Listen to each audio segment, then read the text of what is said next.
Imagine two little girls, dressed neatly and seated in first class, clutching their boarding passes with pride. They should have been savoring warm meals and juice like everyone else around them. Instead, they were handed nothing but stale crackers, denied even a glass of water, and told loudly that they didn't belong. Now imagine the youngest, just 8 years old, breaking down in tears. Instead of comfort, a flight attendant's hand gripped her small shoulder, ordering her to stop crying. Can you picture the silence that fell across the cabin? Can you feel the outrage simmering in the hearts of passengers forced to watch? But here's the twist. These weren't just any passengers. These were the daughters of a man whose name carried the power to bring an entire airline to its knees. And when he picked up the phone, justice began moving at 30,000 feet. What happens when cruelty collides with innocence? When arrogance meets the wrong family? And when truth is recorded for the world to see? The answer will shock you. Before we dive into this unforgettable story, hit that like button, share this video with others, and subscribe to our channel. Let's begin. The cabin of Flight 762 hummed with the steady thrum of engines and the soft chime of glassware. First class always had its own quiet theater, the polished trays, the silver utensils, the hushed conversations that never rose above the low roar of altitude. Yet amid this polished calm, one sound pierced the stillness, a child's muffled sob. 8-year-old Amara Reed pressed her stuffed rabbit against her chest, tears sliding down her cheeks. She tried to swallow her cries, tried to make herself invisible, but the fear and hunger were too heavy for her small body to hold. Standing above her was Catherine Doyle, the senior flight attendant in charge of the cabin. Catherine's uniform was pressed to perfection, her hair pinned in a tight bun that gave her an air of authority, but her expression, sharp and cold, carried none of the warmth passengers expected from someone in her role. "You need to keep quiet right now," Catherine hissed, her voice low enough to sound private but loud enough for several passengers nearby to hear. Her hand clamped down on Amara's small shoulder, fingers digging through the fabric of the child's dress.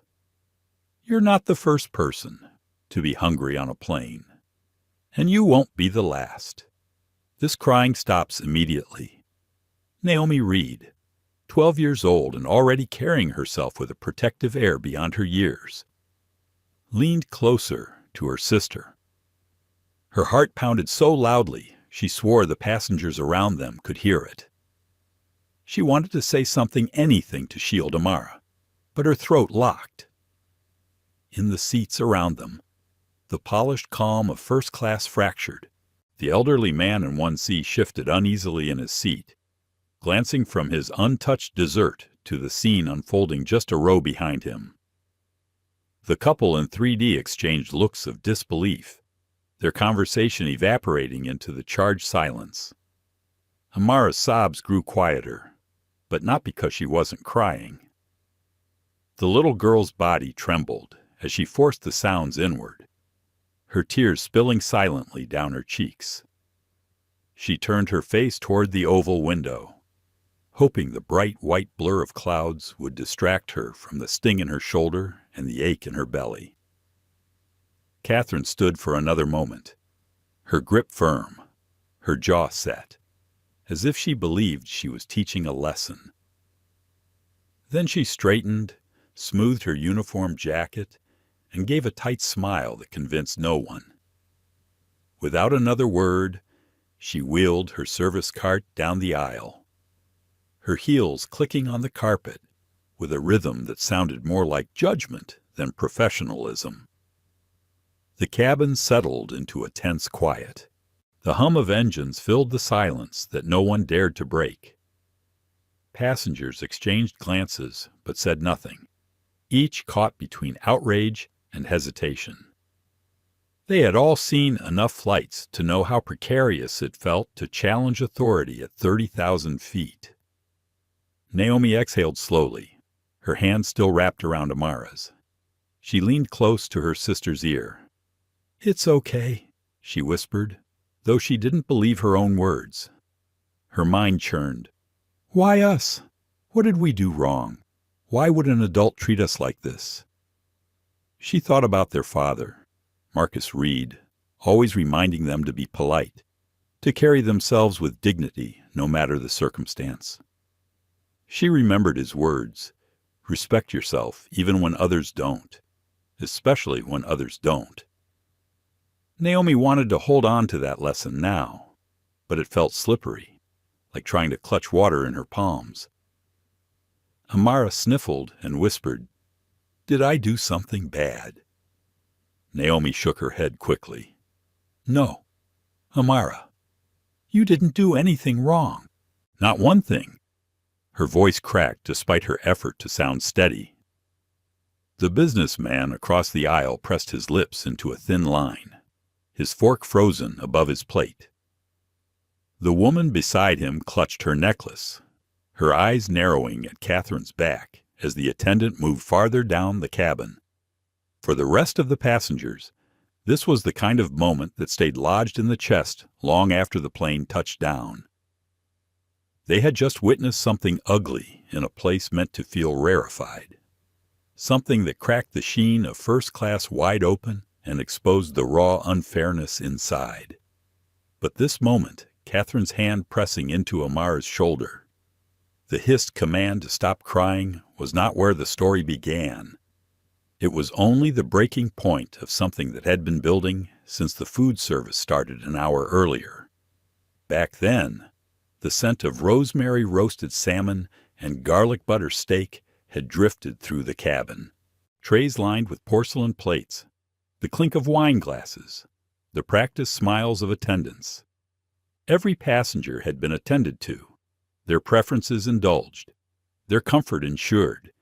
Every passenger except for two young black girls seated in 2A and 2B. Naomi remembered that moment vividly, because it was the first time she realized that being invisible could hurt worse than being seen. She remembered Amara's small face peering hopefully at the approaching cart, the sparkle of expectation in her sister's eyes. She remembered how that sparkle dimmed, one skipped row at a time. Now, sitting in her seat with her sister's tears dampening her sleeve, Naomi felt her chest swell with a strange mix of fear and determination. She was only 12, but something inside her was already calculating, already searching for the next move. Do I speak up again? Will anyone listen if I do? Or will it make things worse for Amara? Her mind shifted to their father again. Marcus Reed wasn't just their dad. He was the man who built Aero Vista Airways from nothing, who believed dignity in the sky was a right, not a luxury. He had faced discrimination himself, stories Naomi only half understood, but she knew they had carved deep lines into his determination. What would he say if he were here now? Would he stand up, his voice calm but firm, and remind the crew that his daughters were human beings deserving the same respect as everyone else? Would he gather the eyes of the cabin and turn silence into solidarity? Naomi squeezed her sister's hand tighter. She wasn't her father, but she wanted to be brave like him. The trouble was, bravery felt dangerous at 30,000 feet. With Catherine Doyle patrolling the aisle and passengers frozen in their polite shock. The engines roared a little louder as the plane sliced through a patch of turbulence. The seatbelt sign dinged. Amara flinched at the sound and buried her face deeper into her sister's arm. Naomi closed her eyes for a moment, summoning every ounce of resolve she had. Something inside her whispered that this was not over. This was not the end of the story. And it wasn't. Because what led to Catherine Doyle putting her hands on an innocent child wasn't a momentary lapse in judgment. It was a chain of choices, laced with prejudice, that had been unfolding quietly, meal by meal, glance by glance, until it burst into the open in a single cruel grip. This was only the beginning. The memory of the meal service came back to Naomi like a sharp replay. It had started so normally, so innocently, with the polished choreography of first-class dining. Passengers reclined comfortably as the flight attendants wheeled out the shining carts. The scent of roasted garlic, caramelized onions, and seared steak filled the air. Even the hum of the engines seemed to quiet when the aromas drifted through the cabin, as though the entire plane paused for this ritual of elegance. Naomi had seen first-class meals before. Their father, Marcus Reed, had taken them on a handful of flights for family trips. He always reminded them that they should treat everyone on board with respect, whether in first class or coach, because flying was not just about luxury, but about dignity. Naomi knew what to expect here: porcelain plates, warm bread wrapped in linen, and servers who spoke in gentle tones that made each passenger feel important. That was the way it started. Catherine Doyle came down the aisle with a practiced smile. To the man in 1A, she leaned in warmly. "Would you prefer the grilled salmon tonight, sir, or the medallions of beef?" She laughed lightly at his small joke, refilling his glass of wine before he even asked. To the elderly woman in 1B, she spoke with such care, gently confirming whether she could handle dairy in her meal and adjusting accordingly. Row by row, the service continued like a performance, each plate presented with pride, each passenger treated as though their preferences were sacred. Then came 2A and 2B. Naomi and Amara sat side by side, watching the cart draw closer. Amara clutched her stuffed rabbit, her stomach growling so loudly that Naomi heard it even above the hum of the engines. The little girl's eyes brightened at the sight of the covered dishes and the faint glimmer of dessert plates stacked at the edge of the cart. She whispered, "Do you think they'll have the chocolate cake Daddy told us about?" Naomi smiled faintly. "I'm sure they will." But Catherine's hands never slowed as the cart reached their row. Her eyes never met theirs. With the efficiency of muscle memory, she pushed the cart right past them, her smile reserved for the businessman in 2C, as though the girls in 2A and 2B did not exist at all. Naomi's head turned, confused. Amara's hopeful expression wavered. She looked down at her lap, then back at the cart disappearing toward the next row. The moment felt like an oversight, but the sting in Naomi's chest told her it wasn't. Catherine returned a few minutes later, now offering bread rolls and salads. Again, she skipped 2A and 2B, setting the basket down first in 2C with a cheerful, "Fresh rolls." "Sir?" Naomi's throat tightened. She raised her hand slightly, her voice steady but soft. "Excuse me," she said. "We haven't received our meals yet." Catherine's head snapped around. Her smile faltered into something harder, a mask slipping just slightly. She glanced down at the girls as though they were an interruption. "Let me see what we have available," she said, her tone clipped, impatient. She dug into the cart with exaggerated movements, pushing aside the elegant plates, the silverware, the neatly stacked desserts. After a moment, she pulled out 2 small cardboard boxes, the kind passengers usually found in the economy cabin. She placed them onto the tray table between Naomi and Amara with a loud thud. "Here," Catherine said, her voice carrying through the cabin, "crackers and cheese. This is what we have for passengers in your situation. Passengers in your situation." The words landed like a slap. Naomi froze, heat rising in her cheeks. Amara stared at the small snack box, then at the porcelain plates filled with steak and vegetables on either side of her. She whispered to her sister, "But we're in first class." Naomi placed a hand on Amara's knee under the tray. "I know," she whispered back. "It's okay. but her chest felt like it was burning. Across the aisle. The businessman in 2C paused mid-bite, glancing sideways at the children. He opened his mouth as though to say something, then closed it again, his lips pressed tightly together. The elderly woman in 1B had stopped eating altogether. She watched the scene unfold with wide, troubled eyes. Catherine leaned back slightly, her professional mask gone. "Listen, honey," she said, her voice loud enough to ensure everyone nearby could hear. "Some people think they deserve special treatment just because someone bought them fancy tickets. But this airline has policies, and I follow those policies exactly." Her eyes scanned the cabin, as if inviting the other passengers to agree with her. "This is what's appropriate for passengers like you. You should be grateful you're getting anything at all." Amara's face crumpled, her small lips trembling. She tried to hold the tears in, but they came anyway, quiet sobs that she pressed into the fur of her stuffed rabbit. She whispered through hiccuping breaths, "Why doesn't she like us? Naomi, what did we do wrong?" Naomi swallowed hard, her throat so tight she could barely speak.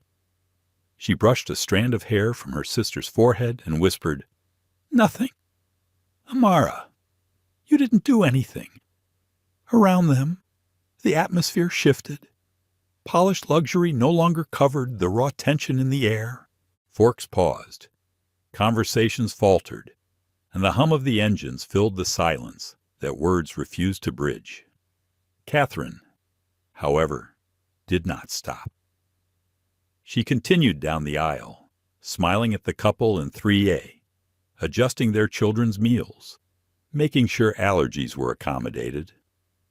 She poured wine for the parents, offered extra cookies to the children.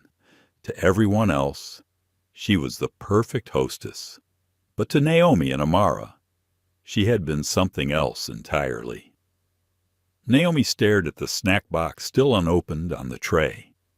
Her stomach twisted with hunger, but pride kept her hands away.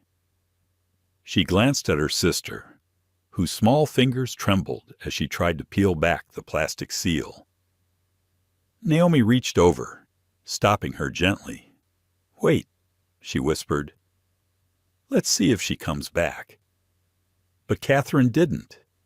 By the time she returned with the dessert tray, offering slices of chocolate cake topped with fresh berries, Amara's hope was gone.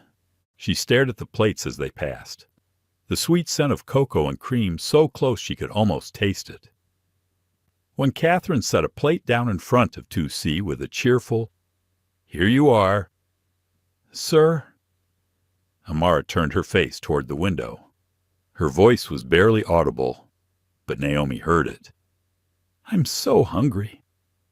Naomi's chest ached. She reached into her small backpack, where she had packed snacks for emergencies. She pulled out a crinkled package of crackers. The sight of Amara tearing into the stale snack, eating gratefully with tears still on her cheeks, broke something in Naomi's heart. It broke something in others, too. Evelyn Carter, seated in 3A, pulled her phone from her purse. She had been watching quietly, her stomach knotting tighter with every slight, every insult. Now, seeing the two children eating their own meager crackers while surrounded by gourmet plates, she could no longer sit silent. She angled her phone carefully, the red recording dot glowing as she captured everything. The businessman in 2C shook his head in disgust. The elderly woman in 1B pressed a tissue to her eyes. Passengers whispered among themselves. But Catherine stood taller, convinced she had done her duty. She smoothed her uniform, lips pursed with self-satisfaction. To her, this had been a lesson delivered, order maintained. She had no idea what consequences she had just set in motion. And Naomi, sitting with her sister's head against her arm, felt a deep shift inside her. She was only 12, but she knew this was bigger than her. bigger than Amara. Something told her their father's voice would soon echo across this plain, even if he wasn't here yet, because this wasn't just about a skipped meal. This was about dignity.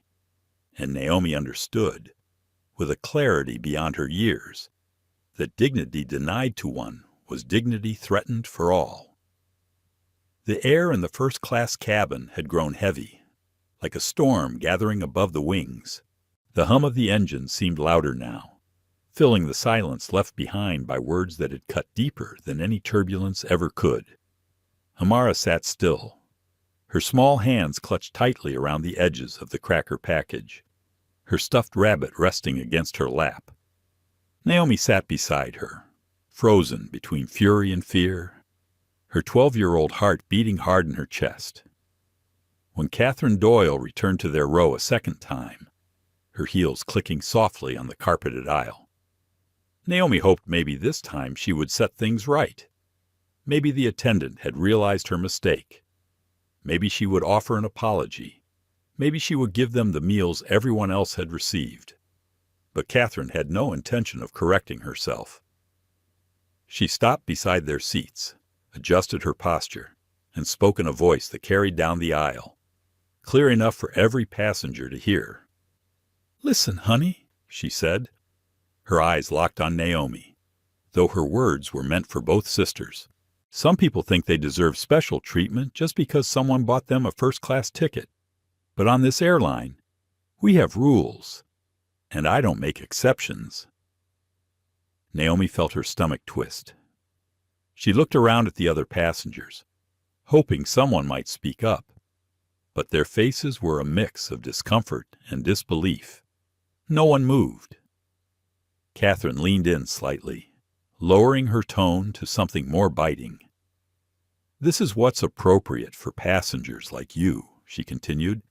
"You should be grateful you're getting anything at all." The words hung in the air like smoke. Amara blinked, confusion clouding her innocent face. She whispered to her sister, her voice trembling. "Why doesn't she like us? Did we do something wrong?" Naomi swallowed, fighting back the sting of tears. She wanted to shout, to defend them both, to tell Catherine she was wrong. But the weight of the cabin pressed down on her. Her voice, when it came, was barely a whisper. "No, Amara, we didn't do anything wrong." Catherine straightened, brushing imaginary lint from her jacket, then turned her attention to the passengers in 2C. "Is everything to your satisfaction, sir?" she asked brightly, her smile snapping back into place as though nothing had happened. The man nodded stiffly, clearly unsettled, but unwilling to confront her. He picked up his fork and stabbed at his food without a word. Naomi clenched her fists in her lap. A battle raged inside her. One part of her wanted to stay quiet, to avoid making things worse, to let the moment pass. Another part, stronger and louder, urged her to act, to stand up for Amara, to prove that they were not invisible. Her father's words echoed in her mind. "Dignity is something no one can take from you unless you let them." But how was a 12-year-old supposed to defend dignity against a grown woman in uniform? Her chest tightened as Catherine continued down the aisle, smiling at other passengers, refilling drinks, laughing at small talk. The contrast was unbearable. To everyone else she was gracious, professional, attentive. To Naomi and Amara, she was a wall of cruelty. The injustice burned like fire. The meal service wound down. Plates were cleared, coffee poured, small chocolates offered on delicate trays. Amara watched it all silently, her face pale, her eyes red from crying. Naomi wrapped her arm around her sister's shoulders, holding her close. The crackers sat half-eaten between them, their sharp saltiness a poor substitute for the meals they should have been given. The cabin settled into a fragile quiet, but it was broken by a small, shaky voice. Amara lifted her eyes to Catherine as she passed with the empty tray. "Please, ma'am," she said softly, almost pleading. "Could I have some water? I'm really thirsty." Catherine stopped, her cart squeaking slightly in the aisle. She looked down at the child with eyes that held no kindness. "Water service was 30 minutes ago," she said coldly. "You should have paid attention." Amara's lower lip quivered. Tears brimmed again in her eyes. She looked to her sister as though asking for permission to cry. Naomi squeezed her hand and whispered, "It's okay. Amara, don't worry." But the knot in her stomach grew tighter. This time, though, the silence didn't last. From 3A, a woman's voice cut through the tension. "Excuse me," said Evelyn Carter, her voice steady but firm. She set her glass of wine down and turned fully toward Catherine. "These children clearly have first-class tickets.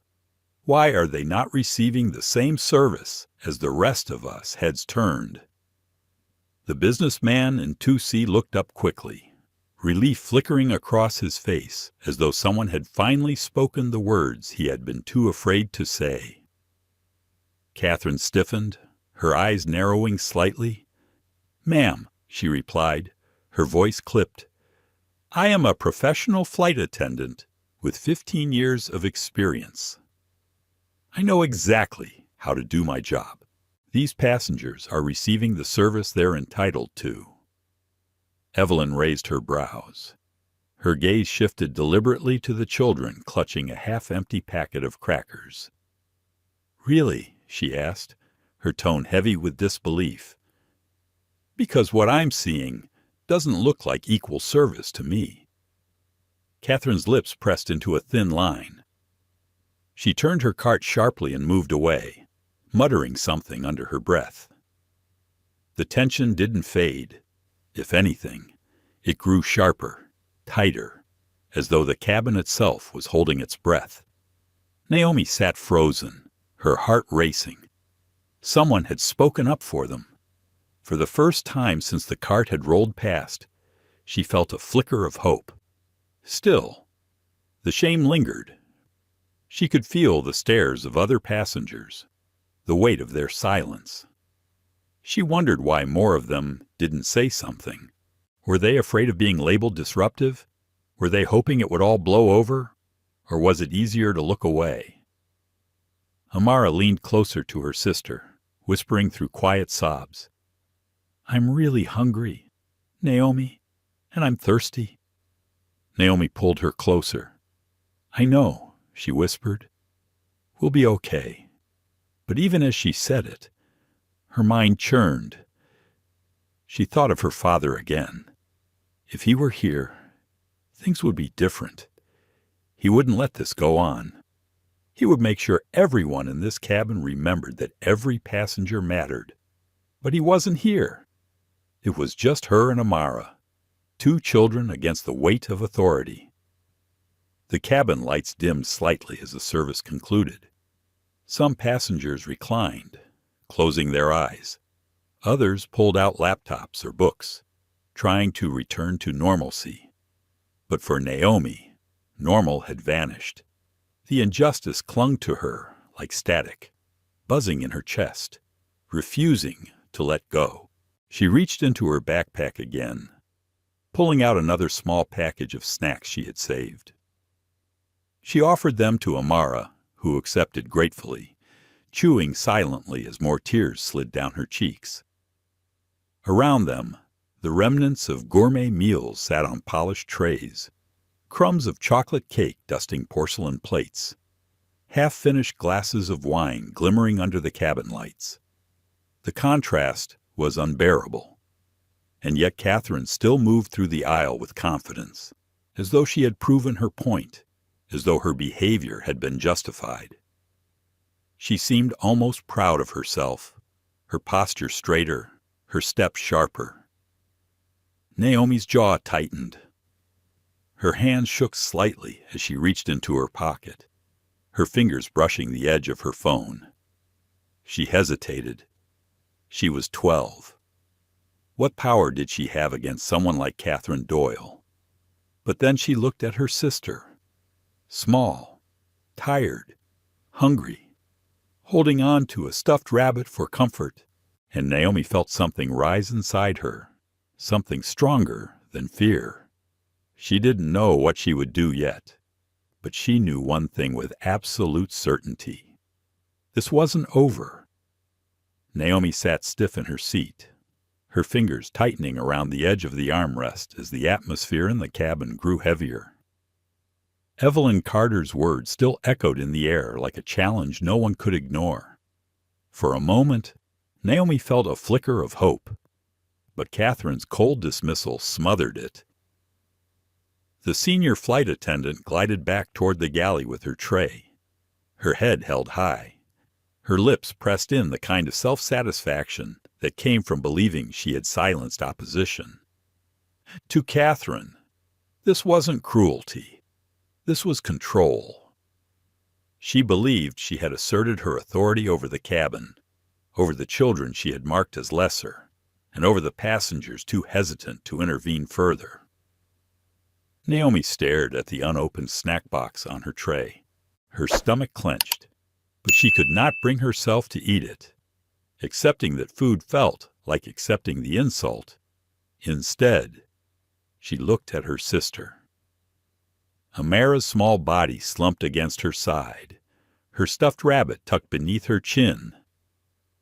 The little girl's eyes were swollen from crying, her lips dry from thirst. But still she whispered, "Do you think Daddy would be mad if we told him what happened?" The question twisted inside Naomi like a blade. Their father had always told them to speak up when they saw injustice, but he had also taught them to choose their battles wisely. Naomi didn't know if this was a battle she could fight. She was just 12. She wasn't sure her voice would matter here. But Amara's question revealed the deeper truth. Silence wasn't an option anymore. Not for her, not for her sister. Around them, passengers whispered to one another. Naomi heard snippets, fragments of disbelief. Never seen anything like it. Their children. Outrageous. The businessman in 2C shifted uncomfortably in his seat, staring at the tray in front of him as if his untouched cake might give him courage. The elderly woman in 1B dabbed her eyes with a tissue, her shoulders trembling. Catherine returned once more, her cart rattling as she collected plates. Her smile had grown brittle, her tone sharper. She moved with brisk efficiency, praising some passengers for their patience, joking with others, while intentionally ignoring the sisters in 2A and 2B. When she leaned across Naomi's row, her words dripped with condescension. "Well, it looks like we've run out of food," she said loudly, ensuring her announcement reached beyond their seats. Her eyes locked on Naomi and Amara, her tone feigning regret. "I guess I forgot about you two during service. That's what happens when you don't speak up at the right time." The cabin fell silent. Naomi felt the heat of humiliation rise to her cheeks. Amara's head dropped, her small shoulders trembling. She pulled the stuffed rabbit closer to her chest, as though it could protect her from the cruelty raining down on her. Naomi wanted to scream. She wanted to tell Catherine that children shouldn't have to beg for food, that no passenger should be treated like this, that this entire cabin knew the truth. But her voice caught in her throat. She stared at the woman towering above them, her words caught in a knot of fear and outrage. Amara broke the silence with a sob that pierced the cabin. She whispered through her tears, "I'm so hungry." The sound of it shattered something deep in Naomi's chest. She reached into her backpack again, her trembling fingers pulling out the last package of crackers she had packed. She opened it quietly and handed it to her sister. Amara ate slowly, each bite of the stale crackers mixing with her tears. The sight was unbearable. Evelyn Carter, still holding her phone at a low angle, captured the moment with steady hands. The businessman in 2C shook his head and muttered under his breath. The elderly woman in 1B looked as though she might cry again, but Catherine felt no shame. She stood taller, convinced she had shown these children their place. She mistook the silence of the passengers for submission. She didn't notice the way Evelyn's phone caught her every move, or how other passengers were now quietly raising their phones too. Naomi's heart pounded. She tried to steady her breathing, tried to keep her voice calm for her sister's sake. "It's okay, Amara," she whispered, brushing a tear from her cheek. "We'll be fine." But even as she said it, Naomi's mind swirled with questions. Should she call their father? Would he even believe her? Would he be angry that she hadn't handled it on her own? Or would he be furious that someone had dared to treat his daughters this way? She imagined his voice, calm but commanding. The voice he used in boardrooms when he wanted the entire room to know he would not tolerate disrespect. He would not have stayed silent. He would have demanded justice. And Naomi realized then that silence was no longer an option. Catherine returned one last time, preparing to lock the cart for descent. Her eyes flicked to the girls, then away again, as though they were no more than luggage. She began speaking loudly, her tone dripping with false authority. "I hope this little experience has taught you both something about how to behave on an airplane," she announced, her words sharp enough for passengers in the back rows to hear. "Flying is a privilege, not a right, and part of that privilege is knowing your place." Naomi's chest burned. She looked at her sister, who stared at Catherine with tear-streaked cheeks, her small body trembling. Then she looked around the cabin, at the faces of the passengers who had witnessed it all. Their silence had been heavy, but their eyes told another story. They were waiting. Finally, it was Naomi who spoke. Her voice shook at first, but then steadied. "We weren't being bad," she said. Her words directed at Catherine, but loud enough for everyone to hear. "We said please and thank you. We didn't yell. We didn't make demands. We didn't do anything wrong." The cabin grew even quieter, the hum of the engines, the only sound.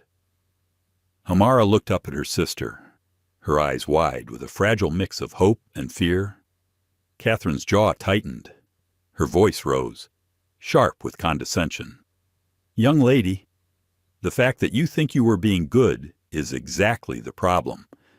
Good passengers don't cry when they don't get their way.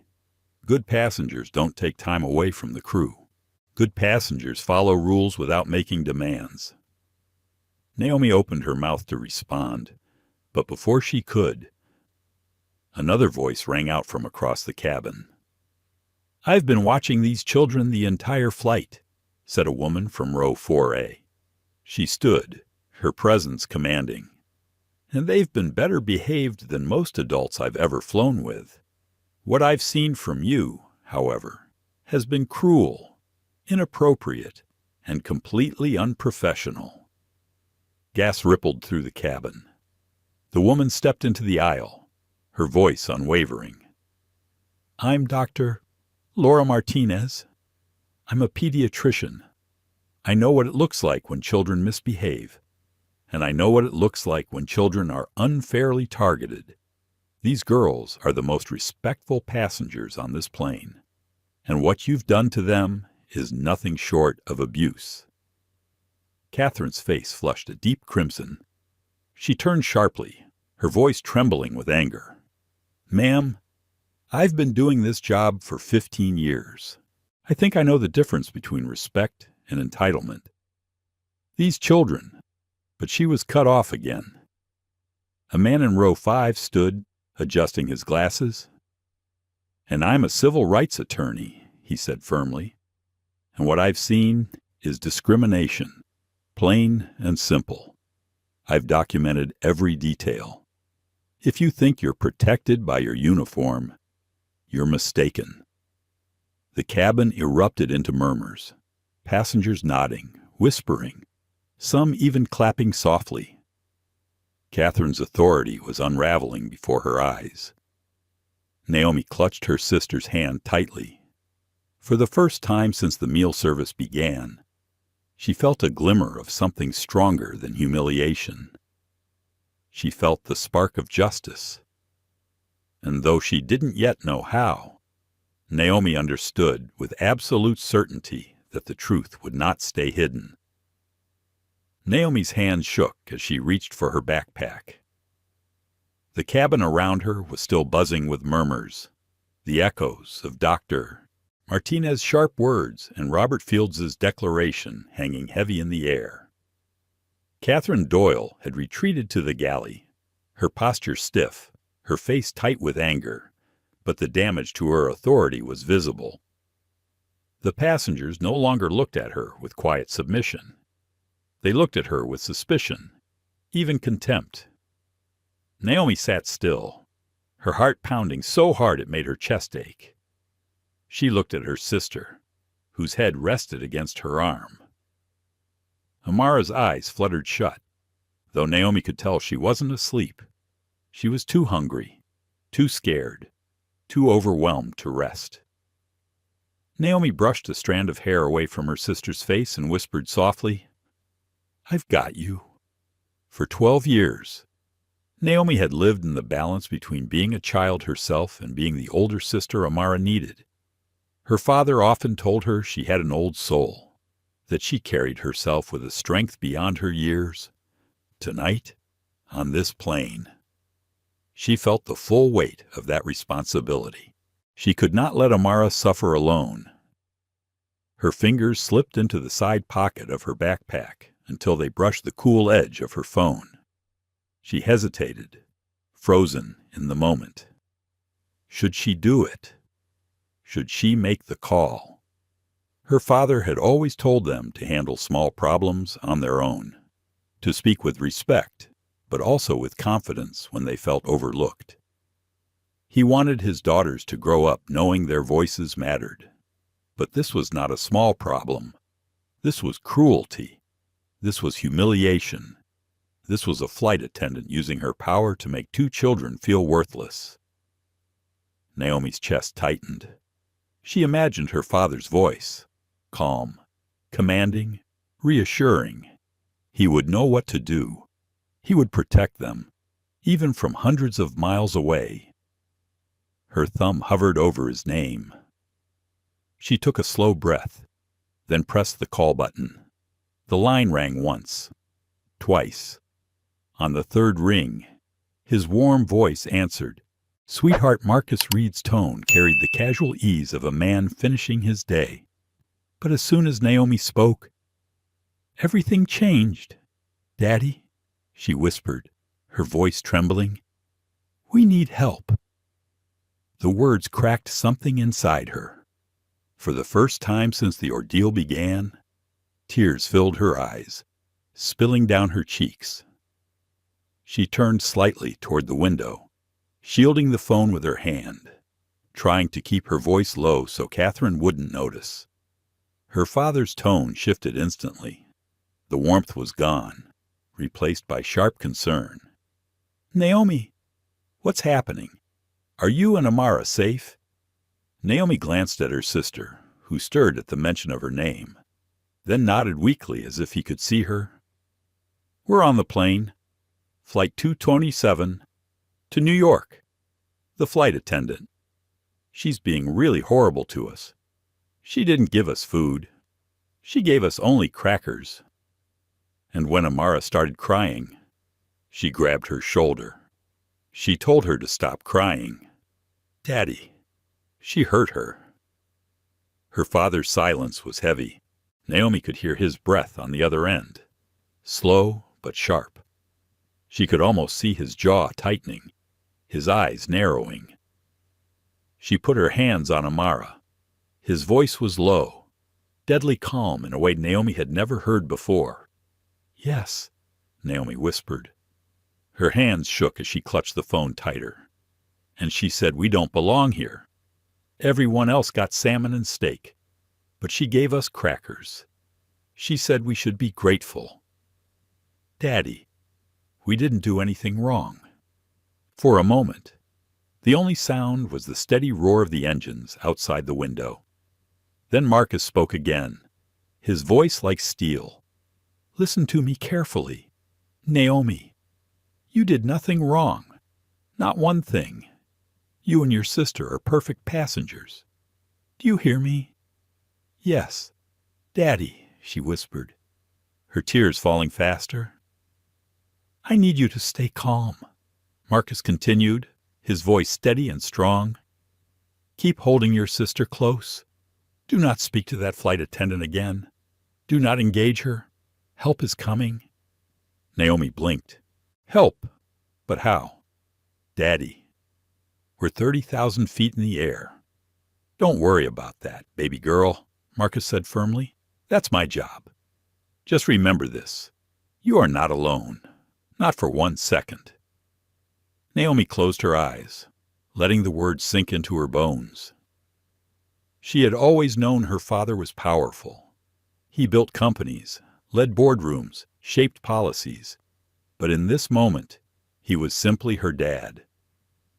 And the conviction in his voice gave her a strength she didn't know she still had. What Naomi didn't know was that her father's office was already springing into action. At that exact moment, Marcus Reed was standing at the head of a long mahogany table in a Manhattan skyscraper, where his evening board meeting had been winding down. Around him sat executives, advisors, and lawyers from his aviation empire. When his daughter's call came through, he had excused himself briefly, but now he returned to the table with a new fire in his eyes.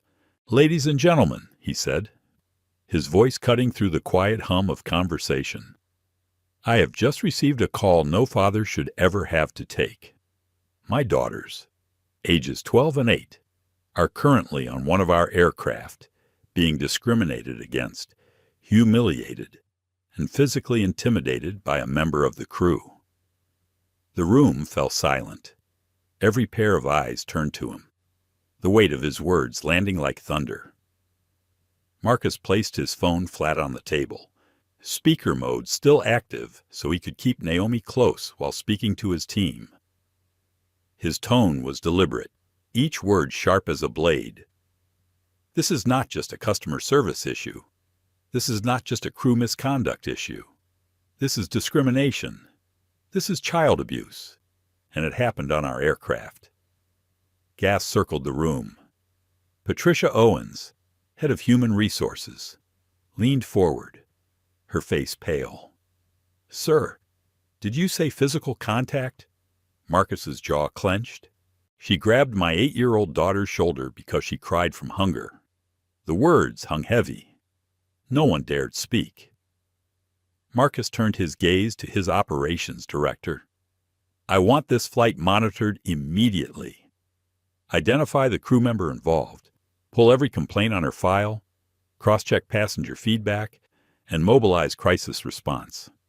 We will not allow this to go unpunished." Back in the cabin of Flight 2W7, Naomi pressed the phone to her ear, unaware of the storm her father was unleashing below. She focused only on his voice, letting his strength anchor her. "Naomi," he said softly now, the edge giving way to reassurance. "I want you to promise me something. Protect your sister. Stay calm.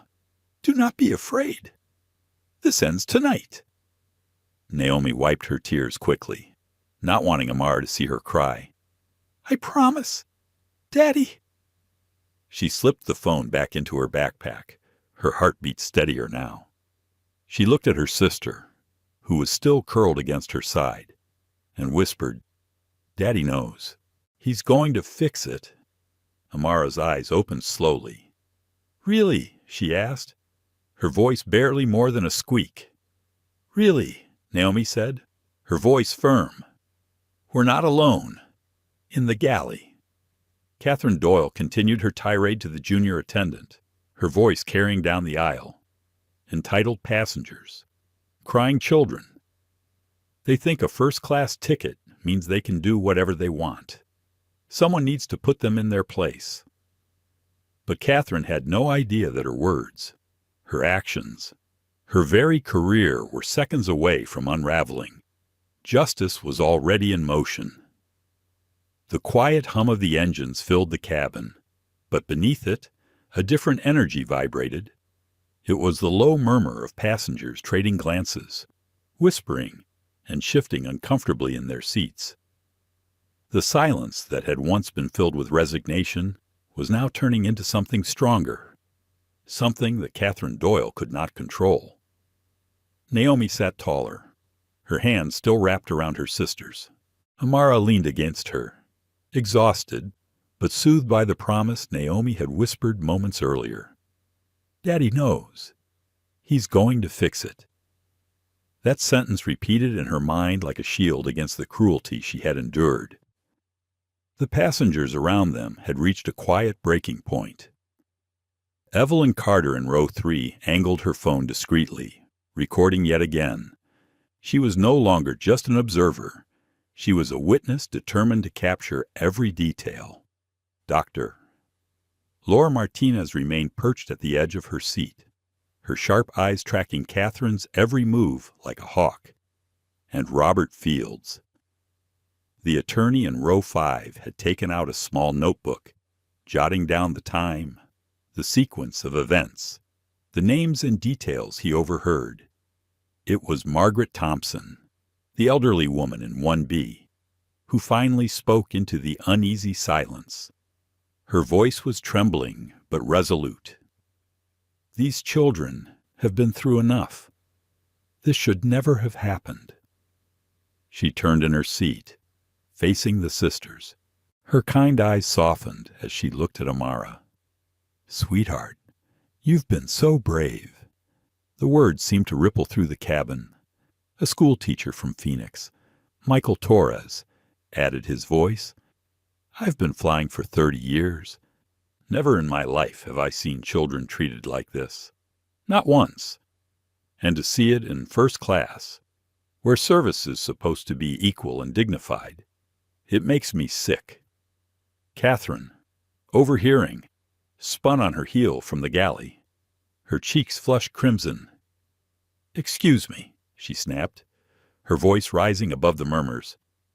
"I will not tolerate passengers interfering with crew authority. I've been doing this job for 15 years, and I know how to handle difficult passengers. Doctor." Martinez rose from her seat. She did not raise her voice, but her calm authority cut sharper than Catherine's anger.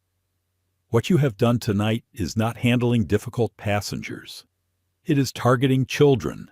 You denied them food. You humiliated them in front of everyone. And you put your hands on an 8-year-old girl. That is not authority. That is abuse." Gaffes echoed once more. Even those who had remained quiet were nodding now, their faces taut with outrage. Catherine's eyes darted across the cabin, searching for control that was slipping like sand through her fingers. "These passengers are conspiring," she said, her voice shrill. "They are misinterpreting what happened. Children often exaggerate. They are." But her words were cut short by Robert Fields, who stood firmly. "I am a civil rights attorney. I am not exaggerating, and neither are these children. I have been documenting everything. If you think your uniform shields you from accountability, you are mistaken. What you've done violates company policy, federal civil rights protections, and basic human decency." The silence that followed was deafening. Naomi squeezed Amara's hand, feeling the tremor of fear in her sister's small fingers. Yet for the first time that night, Naomi felt something shift. It was as though the weight she had carried alone was now being shared by the adults around her. The cabin had chosen a side, and it wasn't Catherine's. Meanwhile, in a skyscraper conference room miles away, Marcus Reed's phone buzzed as his operations director leaned across the table. "Sir, we've identified the flight attendant, Catherine Doyle, senior attendant, 15 years with the company.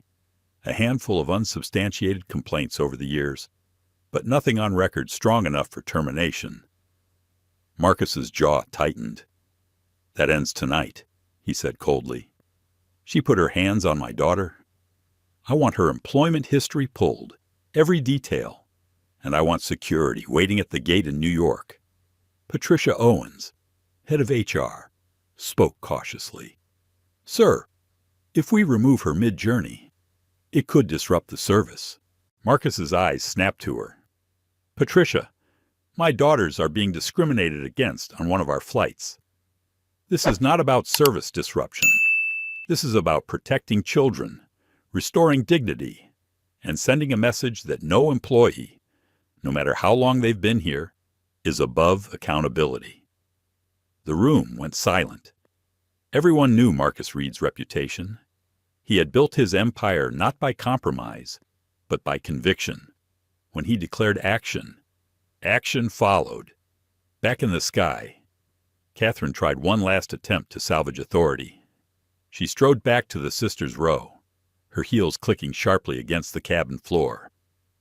"Girls," she said loudly, her tone dripping with mock patience, "I hope this has been a learning experience for you. Flying is a privilege. Respecting crew authority is part of that privilege. Next time, you'll remember to follow the rules." Naomi's stomach twisted. She wanted to scream, to tell this woman that her cruelty had nothing to do with rules, but before she could open her mouth, Amara looked up with wide, tear-streaked eyes. Her voice was small, fragile, but it carried through the silence. "Do you have kids?" she asked Catherine. Her words trembled, but her sincerity was piercing. "Would you want someone to be mean to them like you're being mean to us?" The cabin gasped collectively. Passengers leaned forward, their eyes locked on the scene. Evelyn's camera caught the moment with perfect clarity. For a brief second, Catherine faltered. Her lips parted as though she might soften. But then her pride hardened her face once more. "That is completely inappropriate," she snapped. "And it shows exactly the entitled attitude that got you into this situation." The gasp that followed was sharper, louder, filled with outrage. "Dr." Martinez shook her head in disbelief. Margaret Thompson's hand flew to her mouth. Michael Torres muttered under his breath, "Unbelievable." Naomi's chest ached. She wanted to shield her sister from the sting of that dismissal. But Amara's innocent question had already cut through the cabin like a blade. Even the most silent passengers now wore faces of shock and fury. And at that very moment, while Catherine stood in the aisle fuming, the cockpit received a priority message. Captain Eric Donovan, a 20-year veteran pilot, straightened in his seat as the radio crackled. "Flight 227. This is New York Operations Control. You have executive-level instructions." He glanced at his first officer, who gave a sharp nod. "Go ahead." "Operations. Captain, be advised you have 2 minor passengers on board, seats 2A and 2B. They are the daughters of Marcus Reed. There are multiple reports of discriminatory behavior and inappropriate physical contact by Flight Attendant Catherine Doyle. Upon landing, security and supervisory staff will board the aircraft for immediate investigation and potential removal of the crew member." Captain Donovan's pulse quickened. He had heard Marcus Reed's name in hushed tones across the industry. The man was a titan, and his involvement meant this was no ordinary crew complaint. "Copy that," he said into the radio, his voice steady. "Full cooperation will be provided." He leaned back. exhaling. "Well," he murmured, "this is about to get interesting." Back in the cabin, the murmurs swelled. Passengers exchanged whispers, glances, nods of solidarity. Evelyn discreetly airdropped her video to those around her. Within minutes, the footage spread from device to device like wildfire. Some passengers began posting it on social media with captions that cut to the heart of the issue. Flight attendant denies black sister's food in first class. Grabs 8-year-old shoulder. Heartbreaking. Outrage on Flight 207. Witnessing blatant discrimination. Unacceptable. Naomi, unaware of the viral storm already building below, simply held her sister's hand tighter. Amara looked up at her, whispering, "Do you think people believe us now?" Naomi kissed her forehead softly. "Yes, Amara, they believe us." And for the first time since the ordeal began, the cabin no longer felt like a prison. It felt like a courtroom, with witnesses, evidence, and a truth too strong to be ignored. What Catherine didn't know, couldn't possibly imagine, was that her downfall was no longer in Naomi's trembling hands. It was now in the hands of every passenger who had chosen to stand with the sisters, in the hands of executives mobilizing on the ground, and in the steady voice of a father who would not rest until justice was served. Justice was already in the air, and it was coming for her. Catherine Doyle stood rigid in the aisle, her face flushed from the heat of confrontation. She had told herself she was simply maintaining order, but the faces staring back at her told a different story. No longer neutral, no longer silent. The passengers had chosen. Their eyes followed her like a jury that had already decided the verdict. She smoothed her uniform with quick, jittery motions and forced a smile that looked more like a grimace. "Ladies and gentlemen," she said, her voice pitched higher than usual, "I need everyone to understand that your safety and comfort remain my top priority. What you are witnessing is a misunderstanding. Children sometimes misinterpret situations." The words landed with a thud.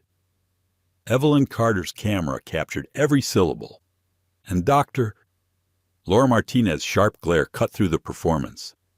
Naomi, watching quietly from her seat, felt her stomach twist. Her sister leaned into her, whispering softly, "She's lying." Naomi nodded and squeezed Amara's hand. She knew it too, but this time the difference was clear. They were not the only ones who knew it. Everyone did. Robert Fields, the attorney, spoke evenly but firmly. "This isn't a misunderstanding. I've seen it from start to finish. You deliberately skipped them during meal service. You belittled them when they asked politely, and you put your hands on that child." He pointed gently toward Amara, who shrank back into Naomi's side. "This is not an issue of perception. It is fact, and it is being documented." The air in the cabin tightened. Catherine's chest heaved as she searched for control. She had been through turbulence, medical emergencies, and disruptive passengers, but she had never faced a cabin united against her. Her mind raced. If she admitted fault, she feared she would lose everything. If she doubled down, maybe she could still salvage her authority. The thought churned with desperation. She straightened her shoulders. Passengers are not authorized to challenge crew authority. She snapped, "Interference is a federal offense." A ripple of murmurs spread through the rows. Michael Torres leaned forward. "And abusing children is worse," he said loudly. "You're hiding behind rules that don't apply to what you've done." Margaret Thompson's fragile but determined voice followed. "I have flown for 70 years. Never in my life have I seen such cruelty, especially toward children. If you believe rules, excuse that. You've already lost the trust of everyone here." Catherine's throat tightened. For a flicker of a moment, doubt pushed through her pride. Could she really be wrong? But then anger surged back, smothering the thought. At the front of the plane, Captain Eric Donovan received another coded message from operations. He scanned the paper slip that had just printed from the communications unit. His brows lifted. "It's confirmed," he murmured to his first officer. "The CEO himself is directing this case. Supervisors and security will be waiting at the gate. We are to maintain normal cabin operations but prepare for immediate crew interventions upon landing." The first officer let out a low whistle. "That's heavy." Captain Donovan nodded grimly. He knew what it meant. This wasn't just a personnel issue. This was about the reputation of an airline and the values of the man who ran it. Back in New York, Marcus Reed's boardroom had transformed into a command center. Screens lit up with real-time updates, passenger manifest, crew profiles, and even live social media feeds filled the room. The video Evelyn Carter had posted was already climbing in views. Within 20 minutes, it had been shared thousands of times. Hashtags calling for justice trended upward. Marcus stood at the center, phone still nearby, occasionally glancing at it as if to draw strength from the voice of his daughter he had heard not long ago. His team waited as he gave instructions. "When this plane lands, Catherine Doyle will be relieved of duty on the spot. She will not wear our uniform again. Every passenger who witnessed this will be offered formal interviews and follow-up. Transparency is not optional." His legal advisor shifted nervously. "Sir, if the press picks this up before we have an official statement," Marcus cut him off. "It's already with the press. Pretending otherwise is denial. We don't wait. We lead. Draft a statement acknowledging what happened and promising immediate accountability. And prepare a personal apology. Not corporate, personal. From me." His voice carried the same steel Naomi had heard when he promised her they were not alone.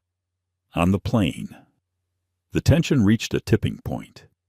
Catherine made her way back to the galley, her steps sharp, her head pounding. She muttered to the younger attendant, Jason, who looked pale and deeply uncomfortable. "Do you see what they're doing?" she hissed. "They're turning against us. They don't respect authority anymore." Jason swallowed hard. He had been quiet all night, but now his conscience screamed too loudly. "I saw what happened," he said quietly. "They weren't disruptive. They were polite. They asked for food like everyone else. And you." He hesitated, then forced himself to finish. "You went too far, Catherine." Her eyes widened. Betrayal cut through her like ice. "You're siding with them." "I'm siding with the truth," Jason whispered. "What you did was wrong." Catherine's chest burned. For the first time, she felt utterly alone. Naomi glanced back, catching fragments of their conversation. She leaned closer to her sister and whispered, "See people, know the truth." Amara nodded, her small face still pale but calmer. For the first time since the crackers had been shoved into their hands, hope flickered in her eyes. Passengers began murmuring louder. Phones glowed in the dimmed cabin. Messages, photos, videos all being shared in real time. The story was no longer confined to 30,000 feet. It was spreading across the world below. Evelyn leaned across the aisle to Naomi. "Sweetheart," she whispered, "people are already watching. The whole world is going to see what happened here. You've been so strong." Naomi blinked back tears. She wanted to believe it. She wanted to believe that her sister's pain, her own fear, meant something beyond this cabin. At that very moment. Amara shifted in her seat. Her voice was soft, fragile. but clear enough for nearby passengers to hear. "I just want to go home.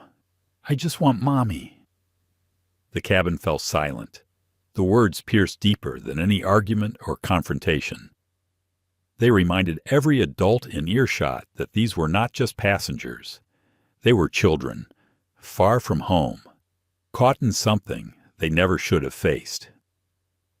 Robert Fields closed his notebook. His voice was calm but final. "This is over. Catherine, whether you admit it or not, your career ended the moment you laid a hand on that child. Now it's just a matter of formality." Catherine froze. A chill ran through her. For the first time, she understood that the passengers weren't just angry. They were witnesses. They were evidence. And they would not forget. The plane continued eastward, every mile carrying them closer to a reckoning Catherine could no longer escape. "In her seat," Naomi whispered to Amara, her own voice trembling but resolute. "We're almost through this. Daddy said we're not alone, and he was right. Look around. Everyone's with us now." Amara nestled closer, whispering, "Promise." Naomi kissed her sister's hair. "Promise." And as the plane cut through the night sky, justice gathered like a storm, waiting at the next gate. The seatbelt light chimed, its soft ding cutting through the tension that had wrapped the cabin for hours. Passengers straightened in their seats, trays clicked into place, and window shades were lifted for approach. Yet the usual calm of descent was nowhere to be found. The air inside the cabin was thick with anticipation. Naomi leaned toward the window, the lights of New York flickering faintly in the distance. Amara pressed against her side, holding her stuffed bear tightly, her small fingers digging into the fabric as if it were an anchor. Naomi whispered softly into her sister's ear, "Almost there. Amara, just hold on a little longer." The words were steady, but inside Naomi's chest, her heart raced. She had never felt time move so slowly. Every minute felt stretched, heavy with unspoken questions. Would her father really be there? Would the airline take this seriously? Or would Catherine somehow escape the consequences everyone had promised across the cabin? Evelyn Carter angled her phone again, recording the hush that fell as the plane began its descent. "Doctor?" Laura Martinez sat upright, her hands folded neatly in her lap, but her sharp eyes never left Catherine Doyle, who stood rigid in the galley. Robert Fields tapped his pen against his notebook, each click marking another moment of waiting. Catherine's confidence, once ironclad, now quivered beneath the surface. She smoothed her uniform again and again, her lips moving silently as if rehearsing. She pictured herself explaining to supervisors, justifying her choices as firm discipline. But even as she rehearsed, doubt gnawed at her. Passengers were against her. Evidence was everywhere. And she had heard Jason, the junior attendant, speak against her. She told herself she was the authority here. But the words felt hollow now. In the cockpit, Captain Eric Donovan received the latest communication from operations. His headset crackled as the message came through. "Captain, be advised upon arrival at Gate 17 Security and Senior Supervisor Maria Sanchez will board immediately. Do not release passengers until instructed. Situation is confirmed as executive-level priority." Donovan read it twice, then exchanged a glance with his first officer. "This is no routine complaint," he murmured. "This is about to be something people talk about for years." Back on the ground, Marcus Reed stood at the center of the Terminal Operations Office at JFK, his suit immaculate, his expression like carved stone. Screens in front of him displayed the flight path of Flight 227 now on final approach. Around him, supervisors, legal staff, and communications officers buzzed with controlled urgency. Maria Sanchez, his most trusted flight operations supervisor, adjusted her badge and looked directly at him. "Mr. Reed, as soon as the door opens, I'll take point. Security will follow my lead. We'll speak to the girls first, make sure they're safe and calm. Then we'll confront Catherine Doyle in front of the passengers. This needs to be transparent." Marcus nodded, his jaw tight. "Good. But remember, this isn't just about punishing one person. It's about proving to my daughters and to every passenger that this company will never tolerate abuse in our name." His voice softened slightly. "When you kneel to speak to them, make sure they know they are not in trouble. Make sure they feel safe again." Maria's eyes glistened. Of course, back in the sky, the cabin was a study in contrasts. The engines roared softly, carrying them lower, while the silence of passengers felt louder than any noise. Naomi stared at the seat in front of her, her thoughts tangled. She wanted to believe her father's power could fix everything. But another part of her wrestled with doubt. Would the world believe two black girls over a senior flight attendant? Her inner voice battled quietly. What if they dismiss it as exaggeration?